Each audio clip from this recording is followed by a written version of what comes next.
ወንድም አለሜ ሰላማችሁ ብዝት ይበልልኝ። ለተከታዮችም ለአንተም ሁሌም ሰላምና ፍቅርን ታደንቂ ነው የገባሽው ነው።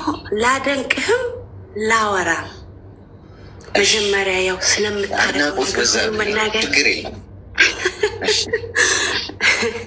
ስለምታደርግ ስለምታበረታታን በስደት ዓለም ላይ ላለነው ልጆች አይዟችሁ ስለምትለን በጣም እንወዳለን፣ እናከብርሃለን፣ እናመሰግንሃለንም እና ኑርልን፣ 1000 ዓመት ኑርልን።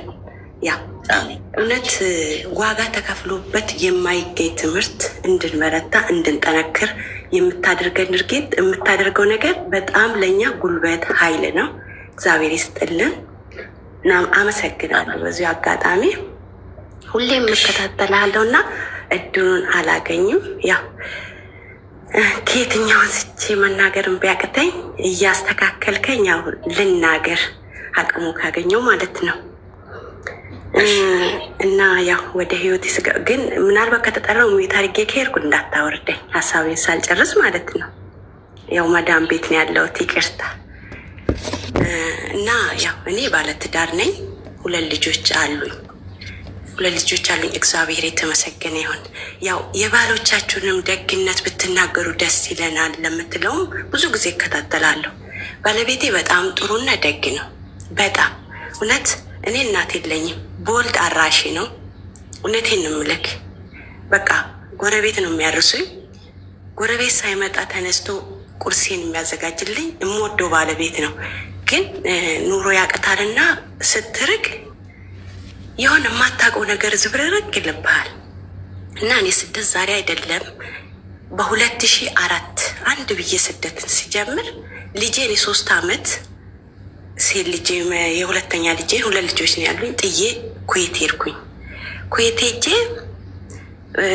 2004 ከዛ ተመልሼ በ2011 ሀገር የገባሁ በመሀል ሄጄ ተዛን እውነትም ገጠር ነው ኑሯችን የምንኖረው። እውነትም እግዚአብሔር ይመስገን ልጆቹን አቅፎ አሳድጎን ሲጠብቀኝ ማለት ነው። ግን በመሀላችን የሱ ዘመዶች በጣም ሊያራርቁን ይፈልጋሉ። ደውለክ ይሄ ነው ያ ነው እንዳትለኝ። እኔም በሰማሁት ነገር ይሄ ነው ያ ነው አልልህም። ስገባ በጠረጴዛ ዙሪያ ብቻ ነው የምናወራው። መቆሳሰል ነው በሰው ሀገር እለው ነበረ። ከዛ ስሰማም አትግቢ ብዙ ነገር አለ ተይ ሲሉኝ አይ እኔ የሸኘኝ ባለቤቴ ነው ገብቼ ነው እሱም ማዳመጥ ያለብኝ ብዬ ዝም ብዬ ገባሁኝ። ልክ በገባው በ6 ወር በጣም በሰው ላይ ተደርቦ ሌላ ችግር ውስጥ ገባ። ይሄ ትዳር ይፈታ በቃ ይቅርብኝ ወይ ታሰርና ይታረም፣ እኔ በሰው ሀገር የተቃጠልኩትን ዋጋ መክፈል አልፈልግም ስል አይ ነገር አለብኝ ከማለት ስራ አለብኝ ማለት ይሻላል ብለው አረጋጉትና ያው ሁሉ ነገር ተከፈለና ኖርኩበት። ኑሮ ይባስ ብሎ በሰው ላይ ተደርጎ በመሃሉቸው የሰው ህይወት ጠፋ ማለት ነው። ከዛን ያ ሁሉ ንብረት ወደ 6 ዓመት የለፋውበት ንብረት ጠፋ፣ ውድም ማለት ጠፋ፣ በቃ ጠፋ። ከዛም ተፈናቀልን፣ ሌላ ቦታ ገባን። ብዙ ነው ውስጡ አሌክስ ባወራክ ማለት ነው። መሽቶ ይነጋል። ከዛን አዳማ መጨረሻ ላይ ገባሁ፣ ይዣቸው ገባሁ። ልጆቼንም እሱንም ይዘን ገባን። አንዳንዴ የሳምባት ቲቪ ይታመማል። እሱንም እውነት የቀን ስራ ሰርቼ ያ ሁሉ ንብረት አልቆ 6 ዓመት የለፋውበት አልቆ ጆርናታ እየሰራው የሳምባ ቲቪ ለ6 ወር መድኃኒት እየተከታተለ ታውቃለህ። የሳምባ ቲቪ ሰው ሲታመም ከባድ ነው። አሳከምኩት። ልክ በ6 ወሩ ሲሄድ ነፃ ነህ ከዚህ ህመም ተባለ። ከዛ የምወደው ባለቤቴ ነው እና በቃ ከዛን አቃትን፣ ንብረቱን ሁሉም አለቀና ተነስቼ ስደት አለመጣሁ። አሁን እኔ ጋ ነው ችግሩ ወይስ እሱ ጋ ነው? እኔ ነኝ እያጠፋ ያለሁት ወይስ እሱ ነው እየበደለኝ ያለው የምለው ጠፋብኝ። በቃ መስመሩን የጠፋኝ። መስመሩን ብቻ እንድታሳዩ ነው የምፈልገው። አሁን በ2016 ነው ተመልሼ ስደት የመጣው ማለት ነው። ዱባይ ላይ ነው ያለሁት። ከዛም መጣሁ። ከዛን ታሞ እያሳከምኩት ዳነ። እነኚህ ልጆችም እያደጉ ነው፣ እየተማሩ ነው። እውነትም ክረምትም አስተምራቸዋለሁ፣ ሌላም ጊዜ መደበኛም ትምህርት ቤት አስተምራቸዋለሁ። ግን አሁን ይህን አድርጉበት ብዬ በመልክ ሰዓት አይደረግም። ያ ብር ይጠፋል፣ አለቀ ነው የሚሉኝ። 90,000 ብርም ላኩ፣ 200,000 ብርም ላኩ፣ ምንም ላኩ። ልክ 2 ወር ካለፈ አለቀ። ምን ሆነ? አለቀ፣ በቃ አለቀ። እሺ እኔ ልካለሁ። የምገዙትን ነገር ሂሳብ አድርጋችሁ ንገሩኝ። እስኪ እኔም ልወቀው፣ ምን ላይ ጠፋ ልበል። ደክሞኛል፣ አቅቶኛል፣ በቃ ሀገሬ መግባት እፈልጋለሁ። እናንተ ካላሰባችሁኝ ማን ነው የሚያስበኝ? እንዴት ሂሳብ ስሪ ትኛለሽ? እንዴት እኔ አጥፊ ነኝ ይሌ ጀመር። እሺ እናንተ አያይዞን ካላወቃችሁ፣ ስልክ ካልቆጠባችሁ እስከ መቼ ነው ስደት ዓለም ላይ የምኖረው? እኔንስ አታስቡ። አሌክሶ 3 ጊዜ ስልክ ዘጋብኝ፣ ጆሬ የመላይ ማለት ነው። 3 ጊዜ ስልክ ዘጋብኝ። በዚህ 3 ጊዜ ስልክ በሚዘጋብኝ ሰዓት እሺ እኔ ተበዳይ ሆኜ ይቅርታ በድያለሁ፣ እሺ ይቅርታ አልናገርም። ሂሳብም ስሩ አልልም፣ አልናገርም። ለምን ጠፋም አልናገርም። በቃ ከበደልኩ ይቅርታ። ሁሌም ይቅርታ ነው የምለው። ሁሌም ስልክ ደወልኩ ማለት ይሄም ቢሆን ይሄ ይሆናል ካልኩ ስልክ ነው የሚዘጋብኝ ጆሮ ላይ። እሱን ሁሉ በቃ እሺ ይቅርታ ብዬ እተዋለሁ። እተውተውና መጨረሻ ላይ አሁን እግዚአብሔር ይመስገን ቤተሰቦቼ ዛሬ ቢያልፉ የሆነ ቅርስ አስቀምጠውልን ሄዱት። ከዛ እህላለና አንተ ሂድና ጫን፣ ልጁን አትላክ አልኩት። ልጁን አትላክ አንተ ሂድና ጫን ስለው እንዲህ እሷ የኔ ሞት ፈልጋ ልጇ እንዲተርፍላት ፈልጋ እኔን ሂድና እህል ጫን አለችኝ። እሷ ማናት ይልና ስልክ ይዘጋብኛል። ልጁ ተማሪ ነው፣ ልጁ ይማር። አንተ ክፉንም ደጉንም ታውቃለህ፣ አባት ነህ። እኛን እንጂ ልጆቻችንን ማስተዳደር ያለብን፣ ልጆቻችን እኛን ማስተዳደር የለባቸውም። ይማሩ፣ እኛ ዋጋ እንክፈል ለልጆቻችን። እኔ ዋጋ ልከፍል አይደል ከሀገር የወጣሁት። አንተም ሂድና እህሉን አንጣ ለቀለባችሁ። ምን ሲሆን እንዴት ምን አገባሽ አንቺ ሲል ስልክ ጆሬ ላይ ዘጋብኝ። በቃ ትዕግስት አጣሁ፣ ዘጋሁት ማለት ነው። እኔም ግን አሁን ላይ አሌክስ አናወራም እንጂ ልጅ ያወራኛል፣ ይደውልልኛል። በቸገራቸው ጊዜ ይሄን አድርጊ ይሉኛል። አደርጋለሁ። ከእሱ ጋር እናወራ። ከኔ ግን የሚፈልገውን ያገኛል። ግን ኑሮ ነው ብዬ ነው እየኖርኩ ያለሁት ወይስ እኔ ነኝ ትክክል ያልሆንኩት?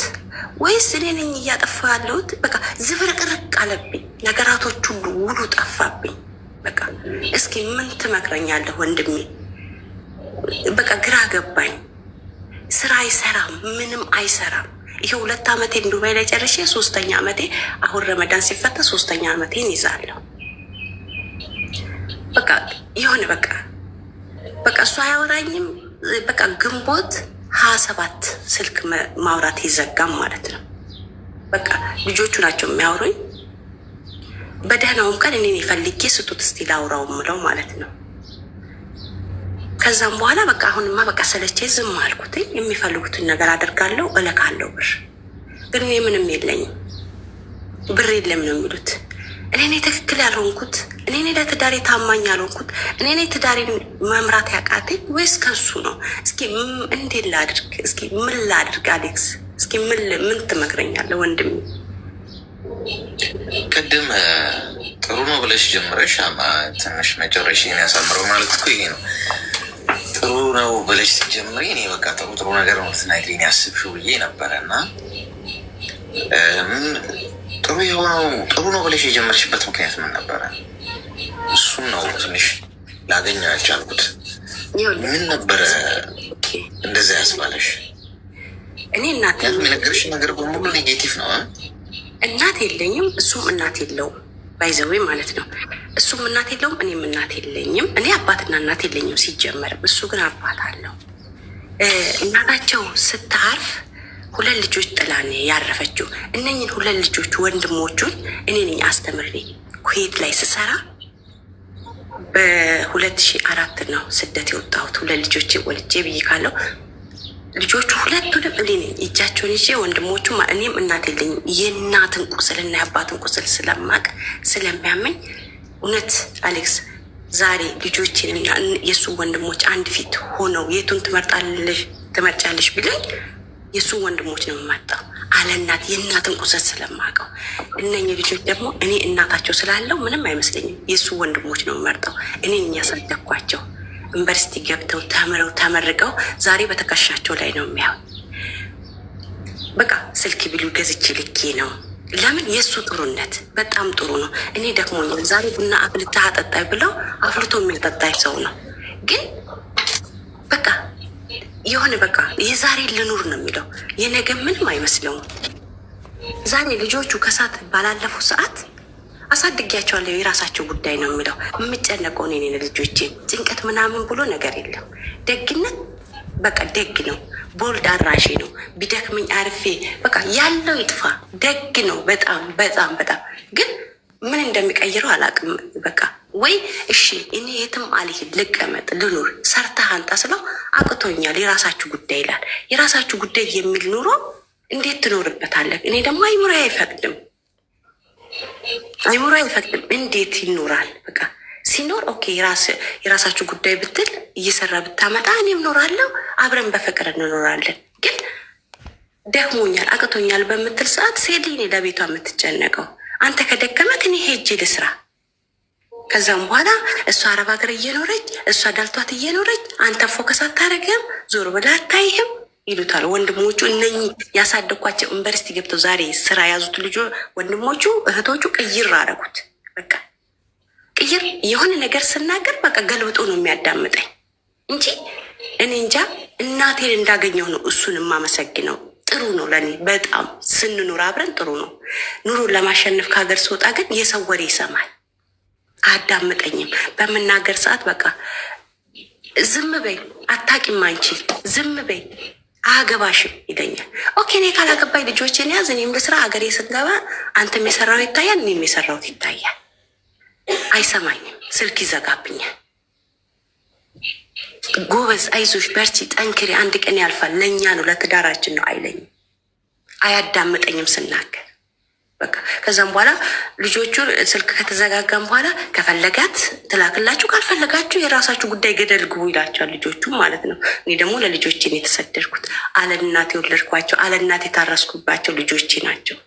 እውነት ዋጋ ከፍዬባቸዋለሁ ልጆቼን፣ ሁሉ ነገር ናቸው ልጆቼ ለእኔ። ግን እግዚአብሔር ይመስገን እኔ በ14 ዓመቴ ነው ወንድ የመጀመሪያ ልጅ የወለድኩት።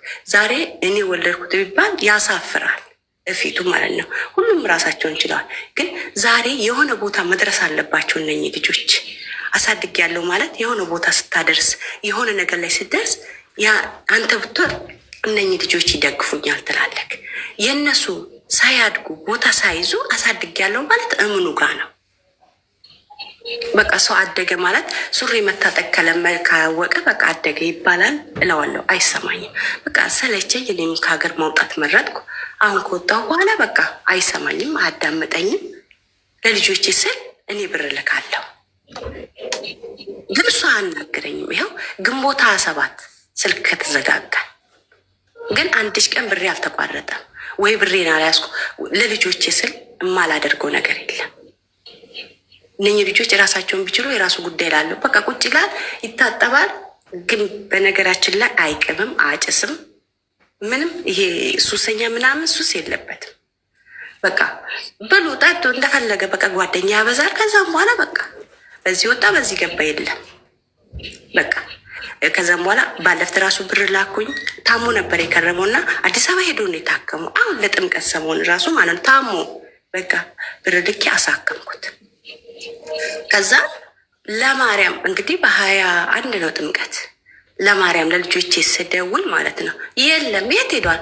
500 የሚከፈልበት ትራንስፖርት እዛ ሀገር ሄዷል። የቤተሰብ የአባት እናቱ ዘመዶች ጋር እናንተን ጥሎ። አዎ ከዛ ደግሜ ደግሞ ጥር 20 ምናምን ላይ ደወልኩ። ሰርግ ሄዷል። ሰሬ ብር በላኩት ይሄዳል። ግን ታሞ ነው የተኛው። ስራ አይሰራም ወይ ጆርናታ አይሰራም። ግን እኔ በላኩት ብር ይሄዳል። ተነስቼ ሀገሬ ልግባ ለማለት እነኚህ ልጆች ማለትም ጥሩ ቦታ አልደረሱልኝም። እኔም ከዚህ ገብቼ አብዳለሁ። በቃ እዚሁ ቁጭ ብዬ እስኪ የሚሆነውንም ላይ ልጆችን ላሳድግ ብዬ በዚህ አላማ ላይ ነው ቁጭ ብዬ ያለሁት። ምን ትመክረኛል? እሰማለሁ። ይሄስ የኔ ነው ላለሁ ሲናገሩ እህቶቼ ገብተው ይሄም የኔ ዕጣ ነው ላለሁ ሁሌም ማለት ነው። ግን እስቲ እኔስ ብናገር የሆነ ምክር ላገኝ ይችላለሁ። ሁሉ አንድ ላይ መሳሰል ይችላል። የኔ ቀየር ሊል ይችላል ብዬ በቃ የሆነ በቃ ሁሌ አዳምጠዋለሁ። አሌክስ እንደው ግራ ገባኝ። እኔ ነኝ እያጠፋሁ ያለሁት? እኔ ነኝ ትክክል ያልሆንኩት? በቃ ስል ልጆችስ እላለሁ። ከዛ የሆነ ጥያቄ ይሆንብኛል። በቃ እውነት ከባድ በቃ ከአይምሮ በላይ ሆነብኝ። ወደ የሰው ሀገር ስደት ይከብዳል፣ ስራ ይከብዳል። እኔ ፈልጌ ከደወልኩ ነው እንጂ እሱ ሲጀመርም አይደውልኝም። ልጄም ስልክ አለው፣ እሱም ስልክ አለው። ግን የለም ልጄ በአወራኝ ሰዓት ነው እኔ እስኪ ስጡት ለአባታችሁ አለ እንደ ቤት ነው እንደ ብዬ ፈልጌ ነው የማናግረው። በቃ የሆነ በቃ ለምን ይሄ ይሆናል? ለምን ስል በቃ ደከመኝ፣ ተኛው፣ ደከመኝ። በቃ ልጆቹን ካወራሽ ሰላምነቴን ከሰማሽ ይለኛል። በቃ አሁንም ቢሆን እኔ ለልጆቼ ሪከርድ በማረግ ሰዓት እሱን ቀድሜ ሰላምታውን ጠይቄ ከዛም በኋላ ነው ከተደዋወልንም የእሱን ሰላም ጠይቄ ነው። በቃ የሆነ በቃ ዝብርቅርቅ ይልብኛል። ለምን ይሄ ይሆናል እላለሁ። በቃ ለምን ይሄ ይሆናል? እኔ 6 ዓመት ሙሉ የለፋውበት ገደል ገባ። አሁን ደግሞ ይሄ ሲሆን እስከ መቼ ስደት እልና በቃ ግራ ይገባኛል። አሌክሱ እንደው ምን ትለኛል? እኔ ትክክል ያልሆንኩት ወይስ እሱ ነው ትክክል ያልሆነው? ወይስ እኔ በቃ ግራ ገብቶኛል። እንደው ምን ትሉኛላችሁ? እሺ ሚዩት አርጊ፣ እስቲ ሚዩት አርጊ እና አዳምጪውን። ደግሞ አንዳንዶቻችሁ ትዕግስታችሁ እዚህ ላይ ነው። ምን ችግር አለ? እናዳምጥ እስቲ። ሰው ውስጡ ያለውን ነገር ያውጣው። እሱ ራሱ እኮ ቴራፒ ገብቷችኋል። እኔ ያወራሹ ነገር እርስ በርስ የሚጋጭ ነው። ወልጄ ያርሶኛል። ጥሩ ሰው ነው፣ ደግ ሰው ነው፣ በጣም ጥሩ ሰው ነው አልሽን። ኦኬ ጥሩ ነው። ከዛ በኋላ ያወራሹ ነገር ይህን ይጋጫል። ጥሩ ሰው ነው፣ ደግ ሰው ነው አልሽና ስራ አይሰራም፣ አያከብረኝም፣ ስልክ ይዘጋብኛል፣ አያዳምጠኝም፣ እኔ ብቻ ነኝ የማውቀው ይላል። ሰዋት ምንድን ነው ታዲያ? ጥሩነት ዝም ብሎ የማይገለጥ ጥሩነት ነው? መንፈስ የሆነ ጥሩነት ነው? እነዚህ ሁሉ ነገሮች እኮ በትዳር ላይ አስፈላጊ ነገሮች ናቸው። መደማመጥ አስፈላጊ ነው። መከባበር አስፈላጊ ነው። ገብቶሻል? አንዱ አንዱን ዝቅ ማድረግ የለበትም። ስለዚህ እኔ የተሳሳትኩ እሱም የተሳሳተው ሳይሆን ስህተትሽ አንቺ ገንዘብ እየላክሽለት ወንድ ልጅ ሆኖ አባወራ ሆኖ ስራ የማይሰራ ቁጭ የሚል ከሆነ አስቸጋሪ ነው። እንዴት ነው የሚኖረው? እንዴት ነው የሚኖርለት? የወንድ ልጅ እኮ ሰርቶ ገቢ ካላመጣ በስተቀር ሴቷም ስራ ይኖራት፣ ችግር የለም። ሰርቶ ገቢ ገንዘብ ካላመጣ፣ ቤቱን ካላስተዳደረ፣ ኃላፊነት ካልወሰደ ምኑ ላይ ነው አባወራነቱ? አንቺ ነሽ ብር ላኩ ምትይ። መቼ ነው የምትኖሩት? ትዳራችሁ መቼ ነው በወንዱ ጫንቃ ላይ ወድቆ እሱ አስተዳዳሪ ሆኖ አባወራ ራሱ የቤቱ ራሱ ሆኖ መቼ ነው የምትኖሩት? አንቺ ሰው ሀገር ነሽ። ኦኬ ሰው ሀገር ሆነሽ ልትስማሙ አትችሉ፣ ልትግባባ አትችሉም። ጭቅጭቅ ምናምን ሊኖር ይችላል። እሱም ራሱ አንድ መሰረት አለው። ግን ስራ የማይሰራበት ምክንያት አንቺ ገንዘብ ስለምትልኪለት። ለምን ትልኪለታለሽ? አንቺ እሱን ለመጦር ነው እንዴ ሄድሽው? ትዳር እኮ መተጋገዝ እኮ መደጋገፍ እኮ መደጋገፍ በህይወት ነው። በስራም ከሆነ ኦኬ አንቺም ስሪ እሱም የሚስራ ሼር አድርጎ አትሊስት ለልጆቻችሁ። አባት ነው እናት ነሽ፣ ኃላፊነቱ ደሱ ነው ወደሱ ነው የሚያደለው በአብዛኛው። ግን በቃ ሼር አድርጎ ውስጥ ምን ችግር አለ? 50-50 አንቺ 50 ብር ካወጣሽ እሱ 50 ብር ያወጣ እስኪ ለቤቱ። እንደዛ ከሆነ ቤት እያስተዳደራችሁ ነው። ትዳር አለ። አለበለዚያ በአንቺ ትዳር በአንቺ ገንዘብ መላክ የቆመ ትዳር ነው። እሱ ተኝቶ ነው የሚውለው። ታጥኖ ቁጭ የሚለው አልሽኝ። ሱስ የለበትም፣ መጠጥ አይጠጣም ምናምን። እሱ ምርጥ ያስብለዋል እንዴ? መጠጣ ለመጠጣት ምርጥ ያስብላል እንዴ? ጋይስ እየጠጣ ነው እንዴ? ተወለድ ነው አልገባኝ። ስንወለድ እኮ ሱስ ኖሮብን አልተወለድንም። ሁሉም ሰው ካደገ በኋላ የሚያዳብረው ልማድ ነው። ሰው በልጅነቱ ሁሉም ሰው አይጠጣም፣ ሱስ የለበትም። ስናድግ በስርዓት ነው ያደግነው። ስናድግ በጓደኛ በምን ሰው ይበላሻል፣ በማየው መንገድ ሊሄድ ይችላል። አለመጠጣቱ ሱስ አለመኖሩ ዋው አያስብልም እንዴ? ዋው የሚያስብለው አዲስ ግኝት ቢሆን ነው። የነበረ ነገር እኮ ነው። ይሄ ነገር ሱስ ስለሌለው ምርጥ ሰው ነው አያስጨበጭም። ገብቶሻል? ስራ ይስራ። አንቺ ምንድን ነው እሱን እንደ አሻንጉሊትና የምትንከባከቢው? እንደ ቤት ውስጥ እንዳለ አሻንጉሊት፣ እንደ ሳሎን አሻንጉሊት እንዳትነኩት፣ ይሄንን ማንም ሰው እንዳያቆሽሸው ምናምን አይነት ነገር ማለት ነው። ወፍጠን በይ፣ አትጨቃጨቂ፣ ተደዋውለሽ ገንዘብ ከዛሬ በኋላ የለም እዚህ የሆነ ነገር ተፈጥሮ እቁብ ገብቻለሁ እንግዲህ ሰራ እርጉዛም በይ። አይ ካላክሽ ባልሽ አይደለው ምናምን ካለ እንግዲህ አንቺ እንድትቀልብ ነው ማለት ነው የሚፈልገው። ታስቢበታለሽ። እንዲህ ነገር ያስኬዳል ወይስ አያስኬድም እንጂ አንቺ 10 ዓመትም እየለፋሽ ለሱ ጥሩ። አንቺ ስታቆሚ እኮ አንቺ ስራ ብታቆሚ እኮ በእርግጠኝነት ሁሉ ነገር ይቆማል። አንቺ ስራ ብትፈቺ ደሞዝ ማግኘት ቢያቅትሽ ልጆችሽ እኮ ይራቡ ነው። በአንቺ ጫንቃ ላይ ነው ያለው ሁሉ ነገር። ስለዚህ ከዛሬ ጀምሮ ቆፍጠን፣ መረር፣ ኮስተር እንደዚህ ሆነ።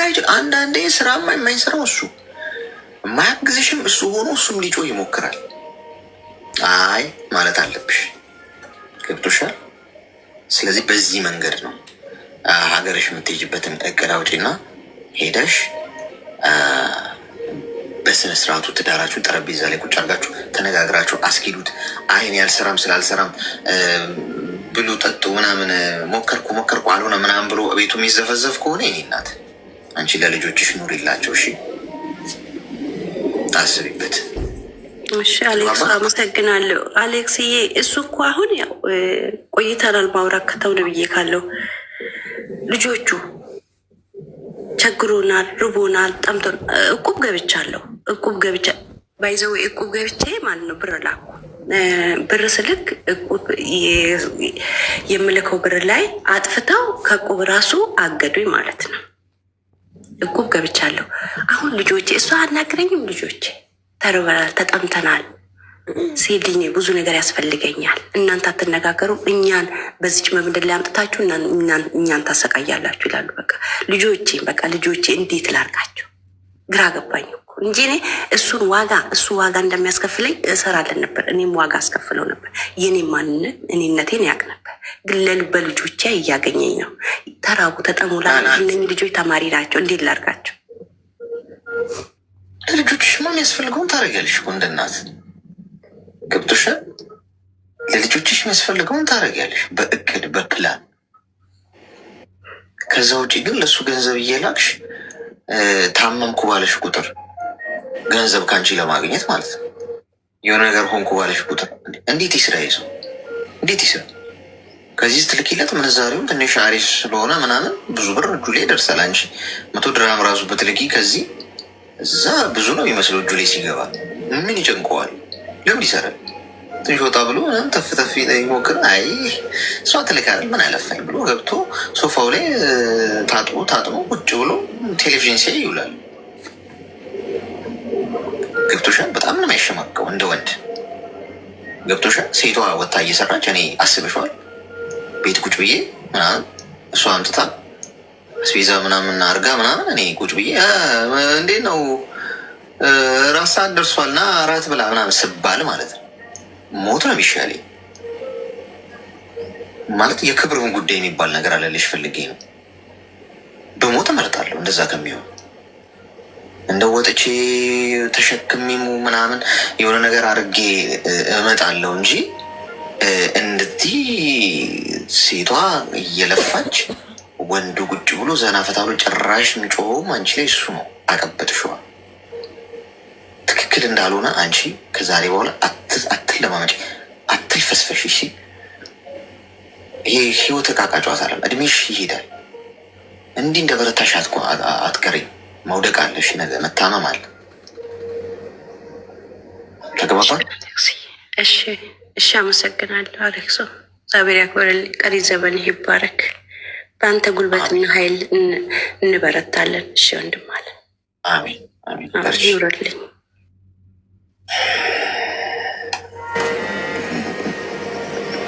የሚሰራ ወንድ ግን ጠፋ ነው ወይስ ወንዶቹ ጋር እየተወጋ ነው? የኮሮና ቫይረስ ክትባት ነው የተባለው እንደዚህ የተከተበ ሰው በሙሉ የሚያልፈሰፍሰው ነው እንዲከተቡት ግራ ገባኝ እኮ እኔ ጎበዝ አድራይ ቴንኪው ሺ አባት። አንዳንዴ ቃላት ያጥራል በእውነት ይሄ ማካበር ሳይሆን በእውነት አንዳንዴ ክብርም እኮ ነው። እንዴት ነው የሚያስበው? አሁን ወንድ ክብሩ እንዴት ነው? የክብሩ ጉዳይ ያሳስበው ማለት ነው። የወንድነት ምናምን እሷ ብር እየላከችለት ምናምን ነገር እሱ ዘና ፈታ ምናምን ብሎ ከባድ ስሜት ያለው ግን ይመስለኛል ጋይስ። እኔ አላቅም እናንተ። እኔ ግን እንደዚህ ቁጭ እኔ እንኳን እንደዚ ሆኖ እንደዚህ ሲንግል ሆኜ እንኳን ስራ ሳልሰራ ከዋልኩ ማድረግ ያለብኝን ነገር ሳልተገብር ይህን አረጋለሁ ብዬ ስራዬ ላይ ሳልተገብር ከዋልኩ እንዴት በቃ ጭንቅላቴ ሲወቅሰኝ ነው ማድረው ልማድ ስለሆነ። ሄሎ ሰላም አሌክሶ። እኔ ማለት ነው በፊት ውጭ ሀገር ነበረ 5 ዓመት ሰርቼ ከዛ በኋላ ለቤተሰብ ልኬ ምናምን ኢትዮጵያ ስሄድ ምንም ነገር አላገኘሁም። ከዛ በኋላ ተመልሼ መጣሁ እና አሁን ገና 3 ወሬ ነው። እናትና አባቴ ተፋተዋል። ከዛ እናቴ ትላንትና ብር ላኪልኝ ምናምን ስትለኝ የለኝም አልክም ከአሁን በኋላ የራሴን ህይወት ነው የምመራው ምናምን ስላት ማለት ነው ልጅ አይደለሽም ከዚህ በኋላ ስልኬ ላይ እንዳትደውይ ምናምን አለች እና ብሎክ አደረገችኝ። ብሎክ ቆይ አንዴ ጋይስ፣ አሁን ኮፒ ሊንኩን ተውትና ደብል ታፕ ብቻ አድርጉ እሺ፣ ያ እንዳይቆራረጥበት። እሺ በቃ አልደወልኩላትም፣ ዝም አልኳት ማለት ነው። እንደዛ ልጅ አይደለሽም ምናምን አለችኝ። ምንም አላልኳት። ምን ትለኛለህ? መቼ ነው የሆነው? ትላንትና ነው እንደዛ ያለችኝ። 5 ዓመት ሰርቼ ኢትዮጵያ ሲሄድ ምንም ነገር አላገኘሁም። ብሬን እንዳለ ጥፍት አድርገውብኛል ማለት ነው። ከዛ ተመልሼ አሁን ገና 3 ወሬ ነው። ከዛ ተመልሳ ደግሞ ላኪልኝ ስትለኝ እኔ አልክም የራሴ ህይወት ያስፈልገኛል ምናምን ብዬ ስላት ልጅ አይደለሽም ምናምን አለችኝ። ለምንድን ነው ላኪልኝ ያሉሽ? ዝም ብላ በቃ ያኔ እኔ እንጃ ምክንያቱን አልነገሩሽ? ላኪልኝ በቃ እንደ በፊት ዝም ብላ እኔ መጠቀሚያ ነው የምታደርገኝ ማለት ነው። በእኔ ብዙ ነገር አድርገዋል በፊት። አሁንም በቃ እኔ የራሴ ህይወት እንድኖረኝ አይፈልጉም። በዛ ላይ እናትና አባቴ እንደዛ አይደሉም። ለእኔ ማንም የሚያስብልኝ ሰው የለም። ሁላቸውም የራሳቸውን ህይወት ነው የሚኖሩት። በቃ ከኔ ነው የሚፈልጉት ማለት ነው። ምን ያህል ብር ነው ያጠፉብሽ? የ5 ዓመት ሁላቸውም እንኳን ሁሉንም ነው የምትልኪው እነሱ ጋር የነበረው? አዎ ቤት ምናምን እንዲሰሩልኝ ብዬ ከዛ በአጋጣሚ ተይዤ ስወርድ ምንም ነገር አላገኘሁም። ወላሂ በጣም ብዙ ነው ታሪኩ። ተበድሬ ነው ወደዚህ ራሱ የመጣሁት ማለት ነው ተመልሼ። እሺ ሚውዝ አድርጊና አዳምጪ። አንደኛ ይሄንን ነገር ነግሬያችኋለሁ። ማንም ሰው ገንዘብ ካላካችሁ የእናንተን ነገር መላክ ስታቆሙ አይፈልጋችሁ። እናትም ብትሆን አባትም ቢሆን ወንድም፣ አክስት፣ አጎት እስከ ጠቀማችኋቸው ድረስ ብቻ ነው ልጆቻችሁ የምትሆኑት። እስከ ጠቀማችኋቸው ድረስ ብቻ ነው ቤተሰብ የምትሆኑት። ለእኔ ማለት ስትጀምሩ፣ እምቢ ማለት ስትጀምሩ ብቻችሁን ትቀራላችሁ ብዬ ተናግሬያለሁ። አሁን ጥያቄ የሆነብሽ ምን እንደሆነ እኔ ያልገባኝ፣ ምክንያቱም ይህንን ነገር ሁሌ እንዳወራሁት እምቢ ማለት የጀመራችሁ ቀን በዙሪያችሁ ያለው ሰው በሙሉ ይሸሻችኋል። ብቸኛ ነው የምትሆኑት። ምክንያቱም ሁሌ እሺ ስትሉ በዙሪያችሁ ያሉ ሰዎች ወደዋችሁ አይደለም። ገብቶሻል? ስለዚህ እምቢ በማለትሽ ትክክለኛውን መስመራውን ትይዣለሽ። እኔ ምን እንደማስብ ታውቂያለሽ? አሁን ሰው ሁሉ ቢጠላኝ ግልግል ነው ምለው። እንደውም ይህ ዝም ብሎ ወይ ከሚወድሽ ወይም ከማይጠላሽ መሄድ መጣ ከሚል አንደኛውን ሁሉንም ነገር ቁርጥ ያለው ነገር ይበጃል። በቃ ገብቶሻል? አሁን እና ልጅ አይደለሽ ምናምን አሉሽ አይደለም? በቃ ተገላግልሽ፣ ቁርጡን አወቅሽ ማለት አሁን ለራስሽ ትቆሚያለሽ። ከዚህ በኋላ ማንም እንደሌለልሽ አለማ እንደማሰብ የሚያበረታ ነገር የለም። ማንም በህይወትሽ እንደሌለ የሚረዳሽ የሚያግዝሽ ሰው እንደሌለ አለሁልሽ የሚልሽ ሰው እንደሌለ ሲገባሽና ዙሪያሽ ባዶ ሲሆን የመጨረሻ በጣም ጠንካራ ሰው ነው። ቁርጥ ያለውንም ነገር ታውቂዋለሽ። በቃ ወደፊት በቆራጥነት ነው የምትሄጂው። ስለዚህ ለማንም ሰው እንዳትለኪ። ነገ ያከብሩሻል። ገንዘብ ይዘሽ ተለውጠሽ ራስሽን ቀይረሽ የተሻልሽ ሰው ሆነሽ ስትገኝ ነገ እናትሽ ናቸው የሚኮሩብሽ።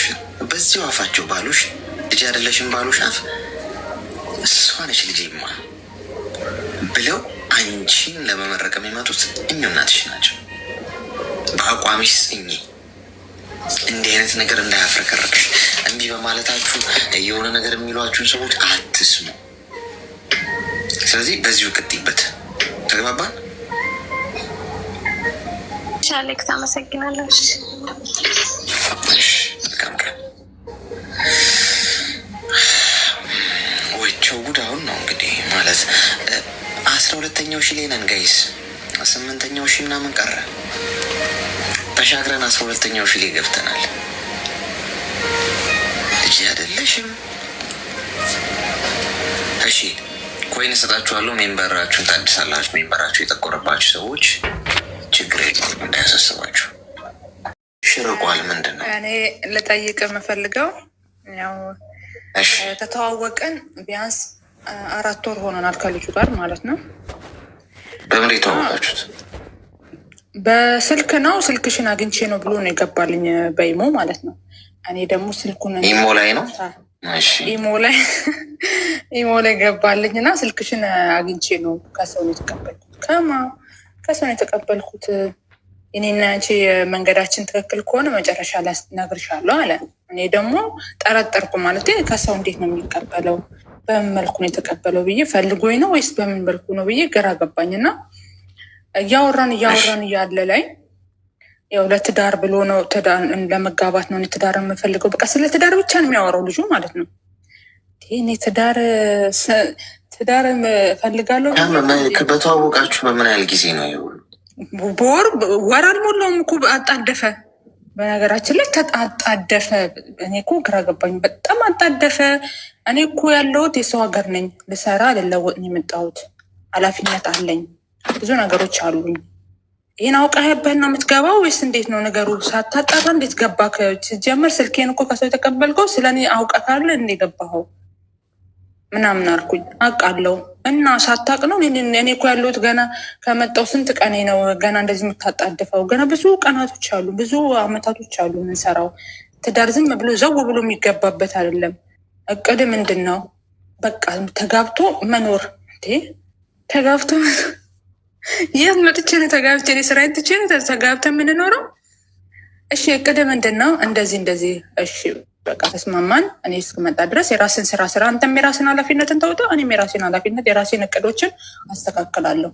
ትዳር ዘው ብሎ አይገባም። ስለዚህ አንተ ያለህን ነገር ራስን ጨርስ። ትዳር እንዴት እንደሆነ ራስ ከጓደኞች ተማር፣ ግን በአንዴ ትዳር አይገባም ብዬ ተናገርኩ። እሺ ተባብለን ጨረስን። የወራን ነው የምንሄደው እንደ ፍቅር። አንተም ፍቅር ምን እንደሆነ መረዳት አለብህ። በአንዴ ትዳር ዝም ብሎ ተተዋውቆ የሚገባ ነገር አይደለም ምናምን አልኩኝ። እኔ ወድጅሽ ነው ቀድሜ ማውቅሻለሁ። ኦኬ እኔ ደግሞ እስካቅ ድረስ መታገስ አለባ። እኔ ደግሞ ዝም ብዬ በአንዴ መጣህ ብዬ ዝም ብዬ በሬን ከፍቼ አላሳይህም እኮ ገባካ? እያወራን ነው፣ ማንነትም ማወቅ አለብኝ ብዬ እያወራን እያለ ላይ ኦኬ በቃ ተስማምተናል። ሁኔታን ባህሬንም ነግረኸኛል። ኦኬ እናይ ካለን እንተያያለን ተባብለን እየሄድን በ3ኛ ወር ችግር ማውራት ጀመረል። ምን በነገራችን ላይ እኔ እንደዚህ ቅድ ፈልጌ ነበረ፣ ግዴታ እርዳታ ያስፈልገኛል አለ። እርዳታ? የምን እርዳታ? የምን እቅድ? ምንትና እኔ እቅድ ያው መንጃ ፍቃድ ተምሬ ካለው ስራዬ ላይ አሳድጌ ትምህርትም ያለውበት ስራ ደግሞ ትምህርት ያስፈልግሃል እስከ 12ኛ ክፍል ተብያለሁ። እሱንም ያስፈልገኛል አለ። ኦኬ እና አልኩት እናማ የግድ እርዳታ ያስፈልገኛል። እርዳታ ምን ያስፈልገ? ከእግዚአብሔር ነው አባቱ። እርዳታ እኔም ራሱ ያስፈልገኛል ብነግርህ፣ ግን አሁን ኬታ የምትነው የነርስ 2 በአንድ እቅድ ቸኮልክ በጣም። ባናት እቅድ አለ እንዴ? አንዴ መንጃ ፍቃድ ትላለህ፣ አንዴ ትምህርት ትላለህ። ባናት እኮ ቀስ እያልክ የምሰራውን ስራ ቀስ እያልክ እያሳደስክ መስራት ነው እንጂ ያለብህ አንዱን እቅድ ጨርሳ ወደ አንዱ እቅድ ሂሳብን የምሰራውን ሂሳብ ደሞዝን ተምነ መስራት አለብህ እንጂ ይህ ከሰው እርዳታ ምንድን ነው የምጠብቀው? ከእግዚአብሔር እንጂ አልኩት። አንቺ ሌላ ነገር አስበሽ እኔ ሌላ ነገር አላሰብኩም። ሌሎቹ እኮ አረብ ሀገር ያሉት ሴቶች አለ ለፍቅረኛቸው ይረዳሉ፣ ባጃጅ ይገዛሉ። ኦኬ እኔ አይሎፕራን ልገዛለን ነው የምፈልገው። እኔ እኮ ያለሁበት ሁኔታ እንኳን አንተን ልረዳ ይቅርና ራሴንም የምረዳበት ጊዜ ላይ አይደለም። እንደውም እንድረዳኝ ይፈልጋለሁ አልኩት።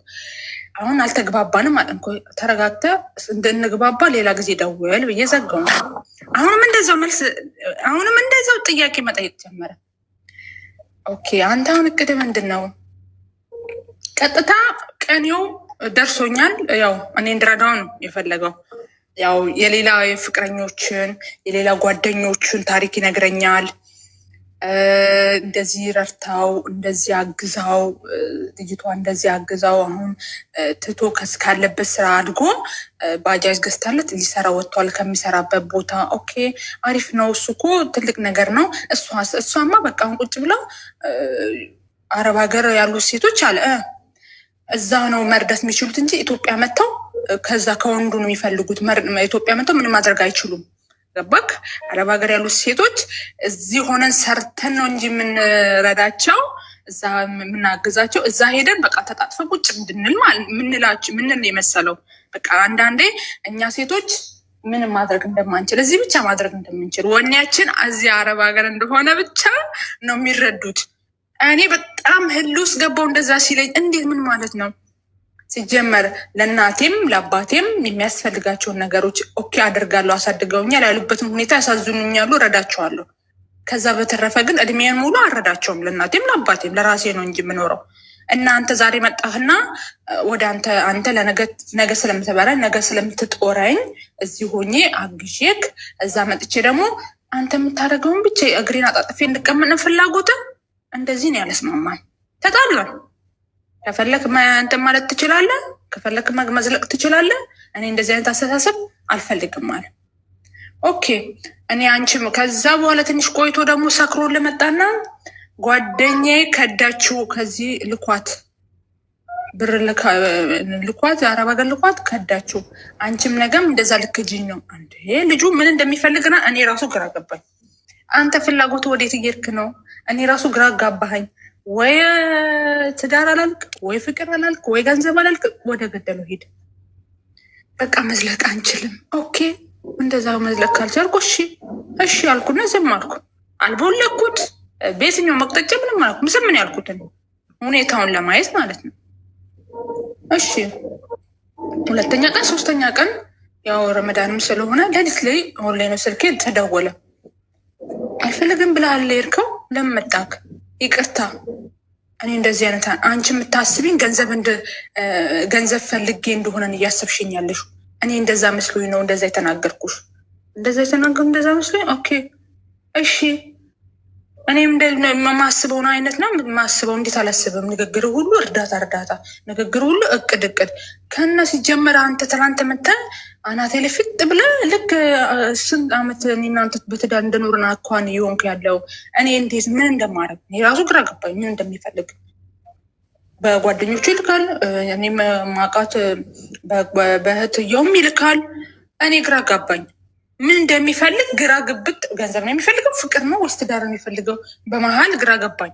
አቋሜን አንድ አድርግቼ በመሀል ግራ ገባኝ ሁኔታው ማለት ነው። እኔ ከተናገርኩ ከተረዳኸኝ እኔ እንድታስረዳኝ ነው የሚገባው ማለት ነው። ምን እንደሚፈልግ እኔ ራሱ ግራ ገባኝ። ወዴት እንደሚሄድ ቅዱስ ምን እንደሆነ ያወራና እኔ አሁን ሊሄድ ነው ወንድሞቼ ጋር የሆነ ነገር ልጥልን ነው። ምን ታደርጋለህ? ያለህበት ሁኔታ አሪፍ አይደለም ወይስ ምንድን? እሺ እርዳታ ታደርግልኛለሽ እንዴ? በጀስስም ኬዝ ነው ዘሎ መጥቶ እርዳታ ላይ የሚሮጠው ይሄ ልጅ አይምሮ ጭቅል። አይ ልክ አይደለም። እኔ ለምን ከምተናጋሪ ጋር እንትን እላለሁ። ያለበት ሁኔታ ይዝልቅ። አይ ሂድ፣ ችግር አትሄድ ካልሽኝ አልሄድም። ኧረ ሂድ፣ የምትፈልገውን አድርግ። እኔ እርዳታ የምትለኝ ቃላት ብቻ ስለማይመቸኝ ሂድ። ለምን እኔ ራሱ የሚረዳኝ ሰው ነው የምፈልገው። አባቴ ሂድ። ግን እኔ በትዳር ውስጥ ከሆንኩኝ እንተሳሰባለን። አንተም ፐርሰንት ቅድም እንዳልከው ማለት ለልጅቷ እንደመከርከው 50% ትዳር ላይ እንደዛ ካልሆነን በስተቀር አሁን ዛሬ እንጠልጥሎ ሾ ላይ ሆነን እንዴት ነው እርጅኝ አንተ በዚህ ጋር ውጣ በዚህ ውጣ መመራበት ጉዳይ የለም። አንተን መምራት ያለብህ ራስህ። ትዳር ላይ ከፈለግ ራስህ ምራ።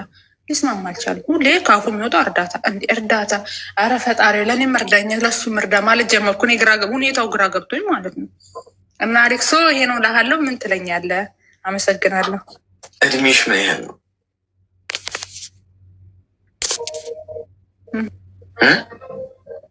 እድሜሽ ምን ያህል ነው?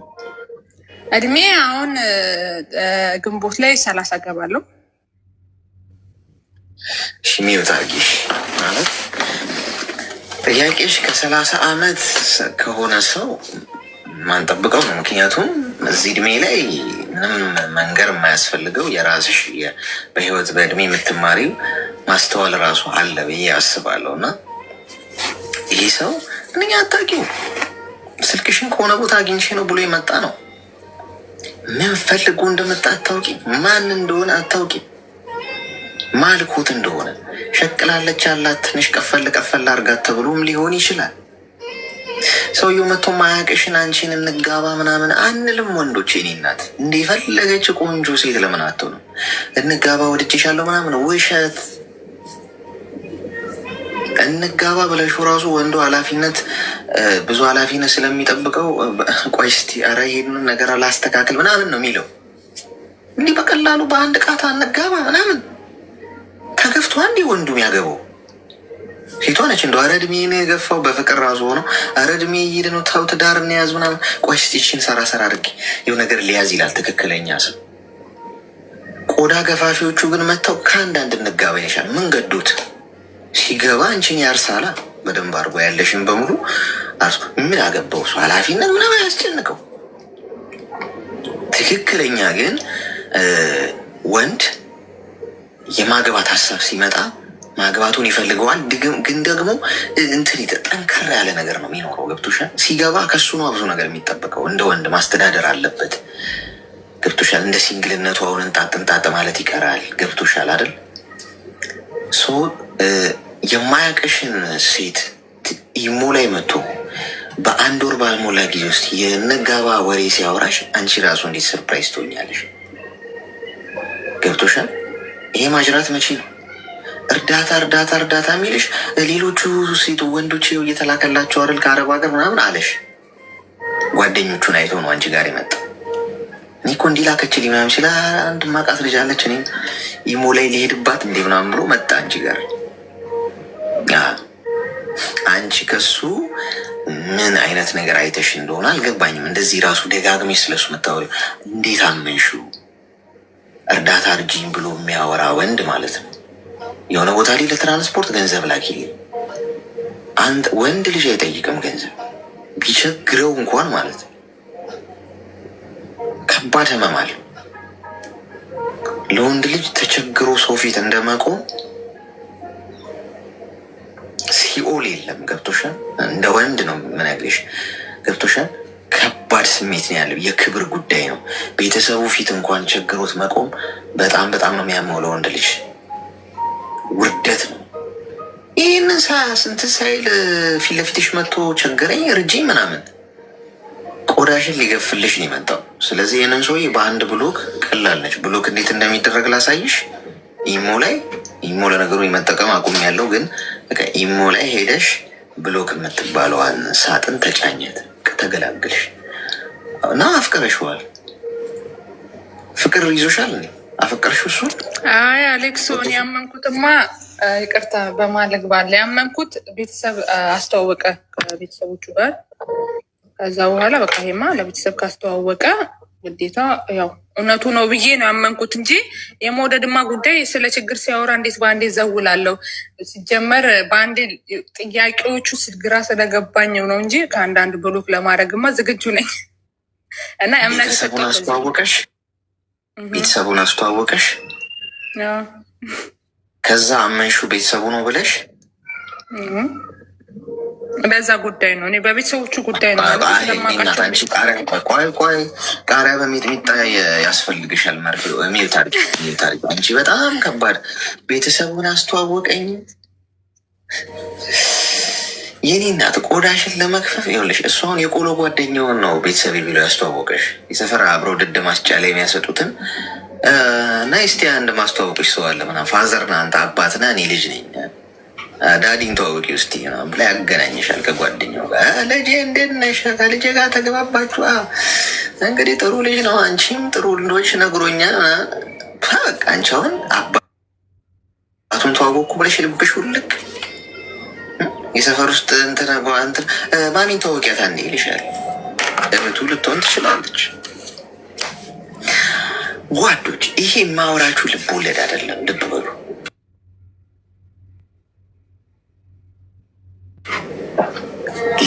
በጣም ተጠንቀቁ።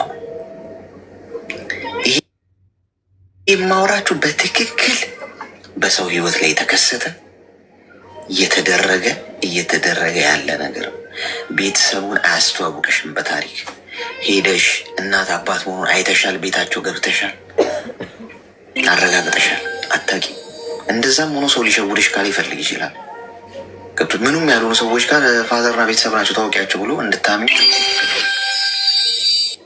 ስለዚህ ለምንድን ነው ማታስተውሉት ጋይስ? አንዳንዴ አንገት የተሰራው እኮ ዞር ዞር ብለን ለማየት ነው። ለምንድነው ማናየው? ለምንድነው ማናስተውሉ? ለምንድነው ነገሮችን ከፍ ዝቅ አድርገን ማየት የማንፈልገው? የማይገባኝ ቤተሰቡን ስላስተዋወቀኝ ጥሩ ሰው ነው ብለሽ ይሄ እንደዚህ የሚያደርጉ በጣም ብዙ ወንዶች አሉ። የመሬ ነው መናገር።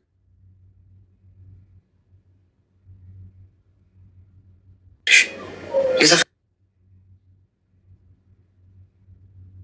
ጓደኛውን አባቴ ነው ብለህ አስተዋውቃል። ተግባባን? እናመሰግናለን። ቴንኪዩ አሌክሶ። ልጃውን በቃ ሀገር ቤት ብትሄድ ቆዳዋ ተገፎ ነበር። ቤተሰቤ ላስተዋውቀሽ ብሎ የሰፈር ጓደኞቹን ይሰበስብና አንዱ ድራማ ይሰራሉ፣ አንዱ አክት ያደርጋሉ። አንዱ አባት፣ አንዱ እናት ምናምን፣ አንዷ እናት ትሆናለች፣ ወንድም እህት፣ አጎቴ ነው እሱ ምናምን። እንዲህ የተሸወዱ ብዙ ሰዎች አሉ ጋይስ። ዝም ብዬ አይደለም እየነገርኳቸው ያለሁት፣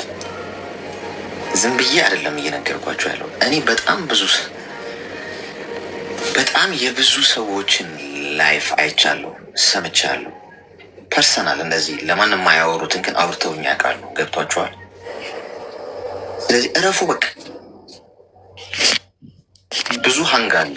ሄሎ፣ በመጀመሪያ ስለገባው አመሰግናለሁ። ምንም ማለት አይደለም። ምን አልታዘዝ። ትንሽ እስኪ የኔን ሂስትሪ እንደነገር ፈልጌ ነበረ። እሺ ንገሪኝ። ከመጀመሪያው ከሆነ ግን ትንሽ ሊያዝ የሚችል ችግር የለውም።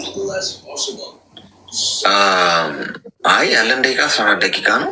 በዛ አይለጠጥ ጊዜያችንን። ደግሞ አንቺም ሀሳብ ከሆነ የምትፈልጊው ያንንም አስቢው። አንቺ በጣም ረጅም ሰዓት ከነገርሽን እየረሳ ነው። የተወሰነ ነው የምነግርህ። እሺ ንገሪኝ። ፍቅር የጀመርኩትን ገና በልጅነቴ ነበር። ላይክ የ7ኛ ክፍል ተማሪ እያለሁኝ እና ያንን ሰው ቤተሰብ አይፈልገውም ነበረ። ከዛ ሰው ጋር መሆኔን ማንም ሰው አይፈልግም ነበር በእኔ በኩል። እና ደግሞ ያም ተጨምሮ እድሜም ያው ገና ልጅ ስለነበርኩኝ የፍቅር ግንኙነት ውስጥ እንድገባ ማንም ሰው አይፈልግም። እና በዚህ የተነሳ እሱ ላይ ብዙ ነገር ደርሶ ነበረ በሰዓቱ። ከዛ በኋላ ይዞኝ ጠፋ፣ ነገሮችን አመቻችቶ። ከዛ አብረን እየኖርን እያለ የሆነ ሰዓት የሆነ ጊዜ ላይ በቃ እርግዝና ተፈጠረ ከልጄ ከሱ ጋር ማለት ነው። እና አሁን ላይ 13 ዓመት ልጅ አለችኝ። እግዚአብሔር ይመስገን እኩያ ልጅ አለችኝ አሁን ላይ። እሷ ከመውለዴ እሷ ልክ እርግዝና ከተፈጠረ በኋላ እሱ ባህሪው ተቀየረብኝ። ማለትም የመጀመሪያ ፍቅረኛ ነበረችው አብሮ አደግ እና ከእሷ ጋር መሆን ጀመረ። ብዙ ፈተናዎችን አሳለፍኩኝ። እኔ ቤተሰብ ጋር እንዳልሄድ ያው አልፈልጋችሁም ብዬ ጠፍቻለሁኝ እና ማንም ሰው አያውቅም ነበር ያለሁበትን ሁኔታ እና ብዙ ነገር ተፈጠረ።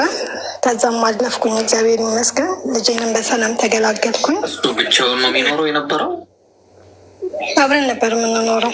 ልጄን ከቤተሰብ ጋር ምናምን አይደለም፣ ብቻውን ነው እሱ የሚኖረው የነበረው? መጀመሪያ ላይ ከቤተሰብ ጋር ነበር የሚኖረው እሱ። ብቻውን አልነበረም የሚለው። ይዞኝ የጠፋው ደግሞ ሀያቶቹ ጋር ነው፣ ወደ ገጠር አካባቢ ማለት ነው። ተፈልገን ተገኝተናል በሰዓቱ እና በሽምግልና ተያያዘ ነገሮቹ። እኔም ወለድኩኝ ልጄ። ከዛ በኋላ መቀየር ጀመረ። እሱም ብዙ ፈተናዎችን አሳየኝ። ማለት በቃ በጣም ነው ያሰቃየኝ።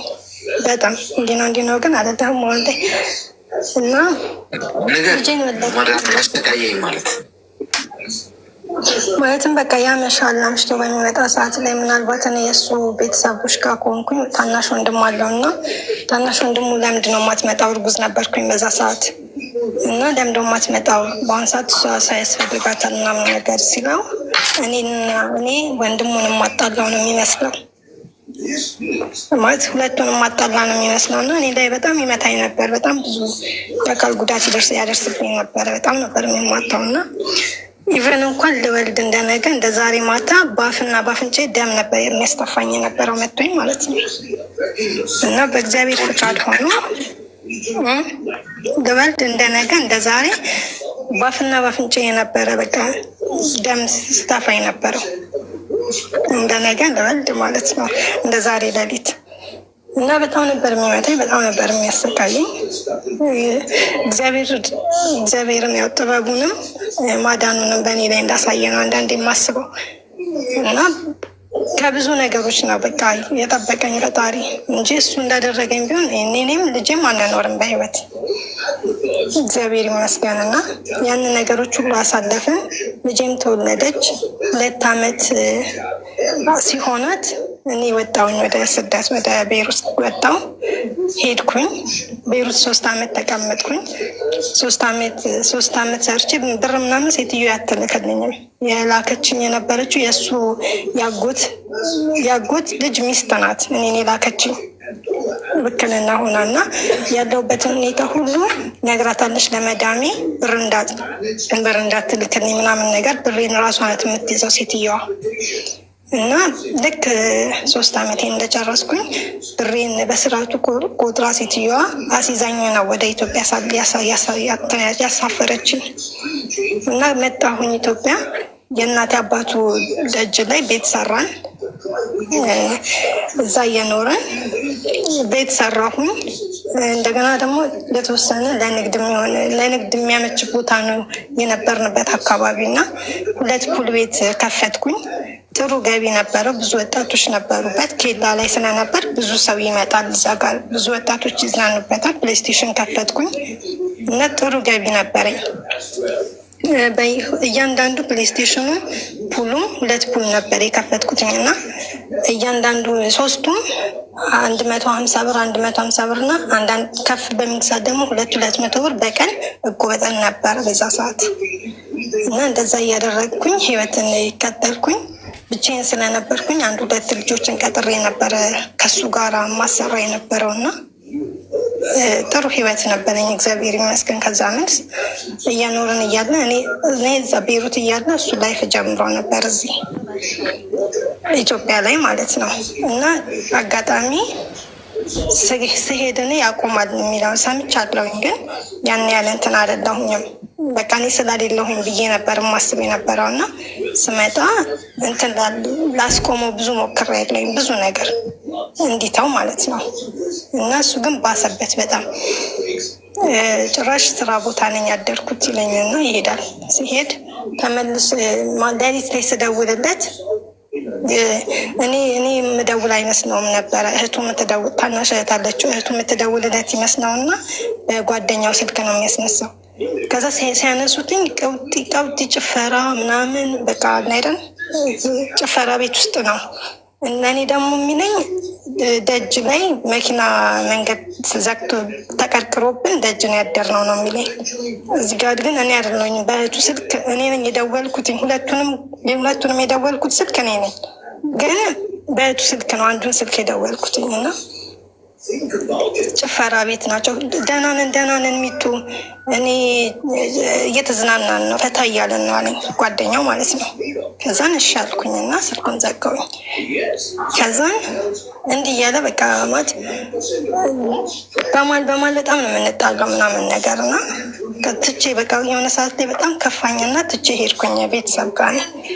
ከዛን በፊት ላይ ከሄጄ ደቂቃ አይቆይም ሮጦ ነው የሚመጣው ከኋላዬ ማለት ነው። ከዛን አሁን 15 ቀን ስቀመጥ ቤተሰብ ጋር ዝም አለ። ከዛ በኋላ ማዘር አረታ እስኪ ሂጂ ምናልባት ንብረትሽን እንኳን ሂጂና ቼክ አድርጊና ምናምን ነገር አለችኝ። ስሄድ አንዱን ፑል ሸጦታል። ከዛ ለምን ሸጥ ለምንድነው እንደዚህ የምታደርገው የለችም መብለክ ነው ምናምን ነገር ብዬ ስናገረው ዝም መልስ የለውም። ከዛ በኋላ በቃ ያጎቱ ልጅ መጣና ሂሩት ከዚህ በኋላ ህይወት ይበቃሽ፣ የምትተይና የምታቆሚ ከሆነ አቆሚ ይሄንን ህይወት አለ። ቀጠለና ደግሞ ታናሽ ወንድሙም እንደዚሁ ቤተሰብ ጋር መጣና ይህንን ህይወትሽን ብታቆሚው ጥሩ ነው፣ እሱ ከዚህ በኋላ የሚቀየርም የሚለወጥም አይመስለኝም፣ በጣም ተቀይሯል ምናምን ነገር አለ። እሺ ምን ሆኖ ነው ምናምን ነገር ብዬ በግልጽ ጠይቃቸው ቁጭ አድርጌ ሁለቱ ነው የአንደኛው አጎት ልጅ ሚስት ቤት ገብቷል፣ ጭራሹ ማጠቃሉ ማለት ነው። ያጎቱ የልጁ ሚስት ቤት የገባው። ከዛ በኋላ በቃ በጣም ከፋኝ። ከቤሩት ከገባው ገና አዲስ ነኝ። አዲስ ባይሆንም 4 ወር 6 ወር ይሆነኛል አይ ቲንክ። ከዛ በኋላ ትዬ መጣሁኝ። በቃ በጣም በዛ መሀል ብዙ ነገሮች ተፈጥሯል። በጣም ብዙ ነገሮች እና ትቼ መጣሁኝ ወደ ዱባይ። አሁን ያለሁት ዱባይ ነው። ዱባይ ከመጣሁኝ በኋላ አብሬው እንድሆን ይፈልጋል። በጣም ተደጋጋሚ ጊዜ ማለት እኔ አልወደውም አይደለም፣ የመጀመሪያዬ ነው። ምንም ነገር በማላቅበት ሰዓት ላይ የማውቀው ሰው ነው። የልጄ አባት ነው። ግን የህይወት ህይወት ይሆነኛል ብዬ ግን አላስበም። አሁን ላይ ትዳር ይሆነኛል ብዬም አላስበም። እና በቃ ምን ብዬ ልንገርህ፣ የሆነ ልክ እሱ ልክ ሲደውልልኝ ወይ ስደውል ያደረገኝ ድርጊቶች እያንዳንዱ ይመጣሉ። በቃ አይደለም ምን ብዬ ልንገርህ፣ በቃ ፊቴ ነው የሚመጣው። እንዴ ለምን እላለሁኝ። በቃ ለምንስ ድምፁን ልሰማ እችላለሁ። አንዴ በልጄ የተነሳም ላገኘው እችላለሁኝ። ቤት ስደውልላቸው በሱ እህት ነበር ስልክ የምደውለው እና ቤት ውስጥ በሚሆን ሰዓት ላይ እሱ ነው የሚያነሳው ስልክ። ከዛን በቃ ድምፁን ገና ስሰማ ያደረገኝ ድርጊቶች እያንዳንዱ ፊቴ ይመጣሉ እና በቃ እንዲህ በቃ ወዲያው እናደዳለኝ፣ ቅይር እላለኝ። በቃ እንዳታነሳ፣ እኔ መሆኔን ካወቅክ አታንሳ ስልኩን፣ ድምፅህን መስማት አልፈልግም ነው የምለው። እና አሁን ላይ ደግሞ እየኖርኩኝ የእሱን እንትን ጨርሼ ላይክ ምን ብዬ ልንገርክ፣ አሁን ያለሁበትን ህይወት ደግሞ ልንገርክ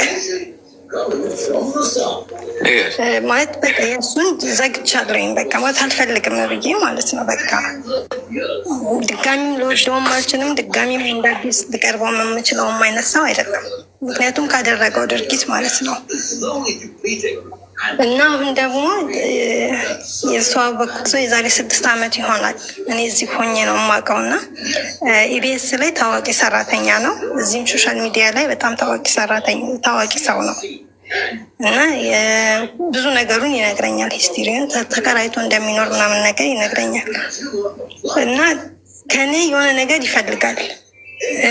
በአንድ ጎን ደግሞ እኔ ነይ ብሎኝ በቃ ከእኔ ጋራም የመኖር ፍላጎት ነው ያለው እና አንዳንድ ብሎን ምናምን አለበት ከዚህ የሆነ አንዳንድ ነገሮችን እንድልክለት ይፈልጋል።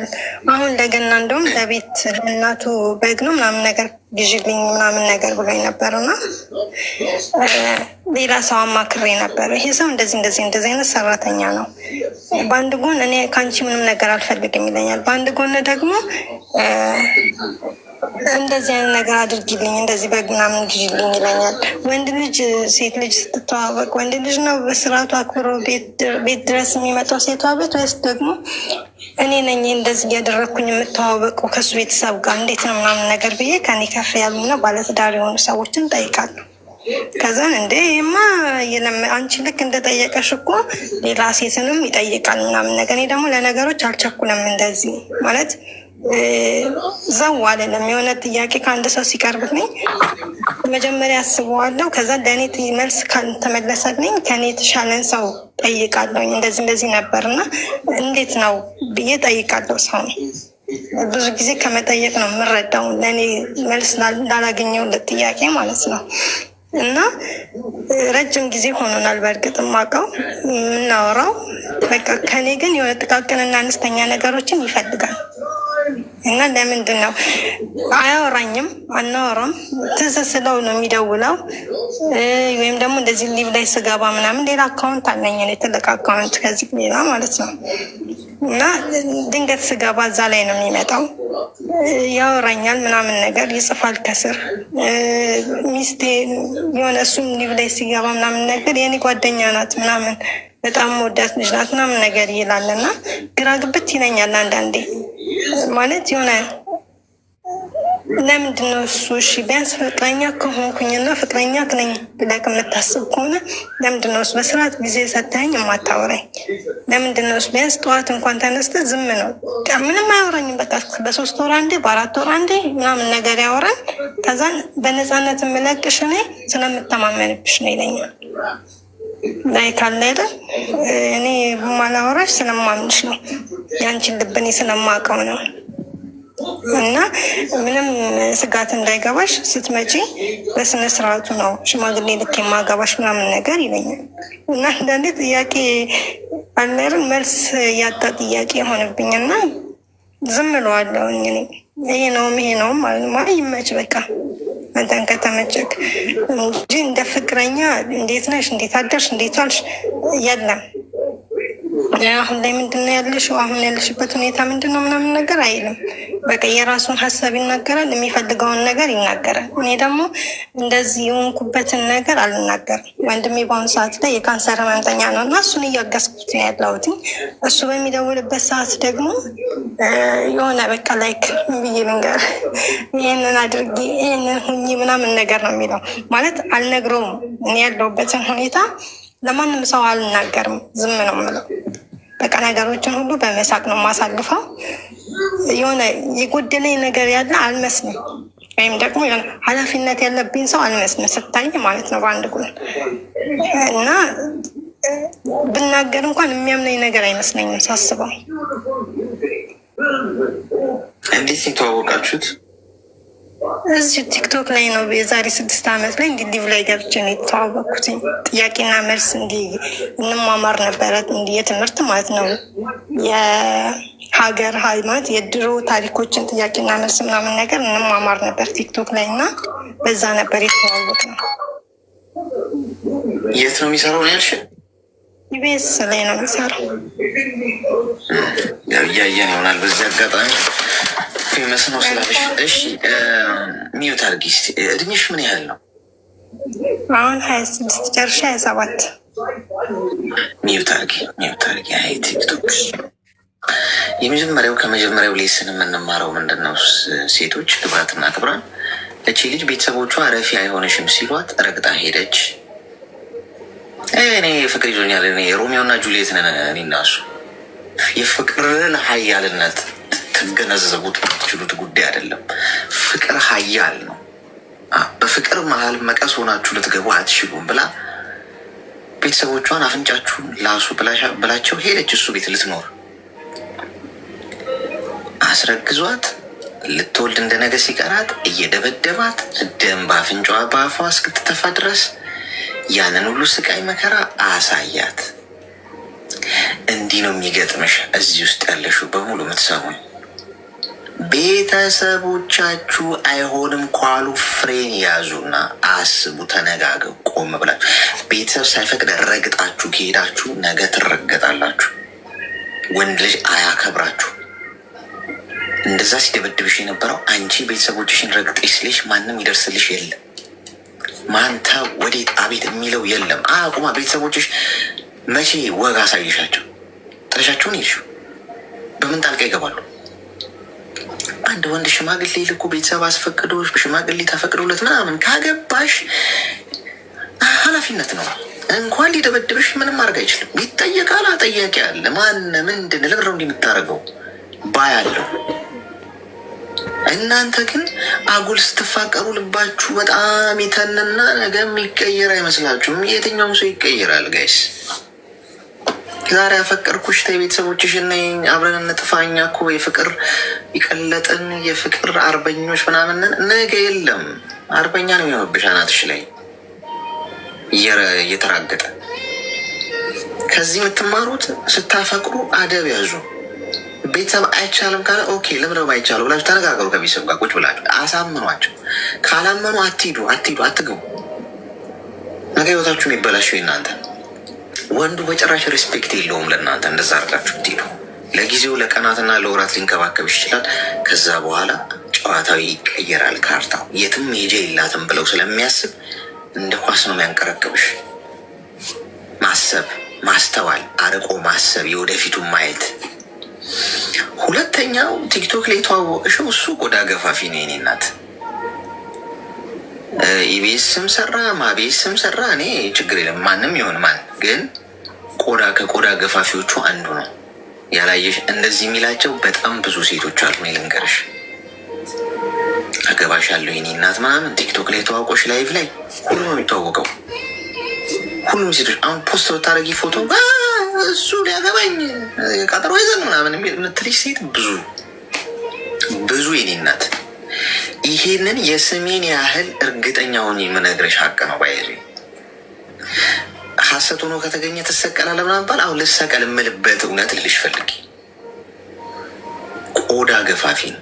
እንዳንቺ በጣም ብዙ ወዬ የሚላቸው አሉ።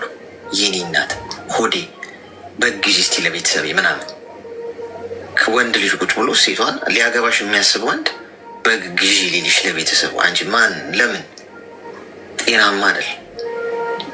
ቲክቶክ ላይ እንዴት አምናችሁ ትገባላችሁ? እንዲህ አይነት ነገር ላይቭ ላይ ከገባችሁ ከሰዎች ጋር ተጫወቱ፣ ሳቁ፣ ትምህርት ከሆነ ውሰዱ። ከዛ ባለፈ በማንንም ሰው አምናችሁ ልባችሁን አትስጡ።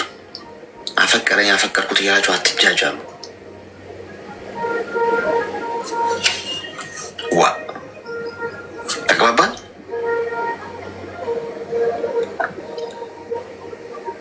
ግልጽ ነው ማዳም።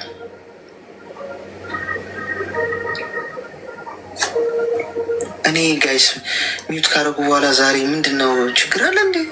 መጨረሻ ላይ ፌንት እያደረጉብን እኮ ነው። በዛ ይሰማል ያለው ሰውዬ መጥቶ ነው። እሺ ገብቶሻል አይደለ ያልኩት?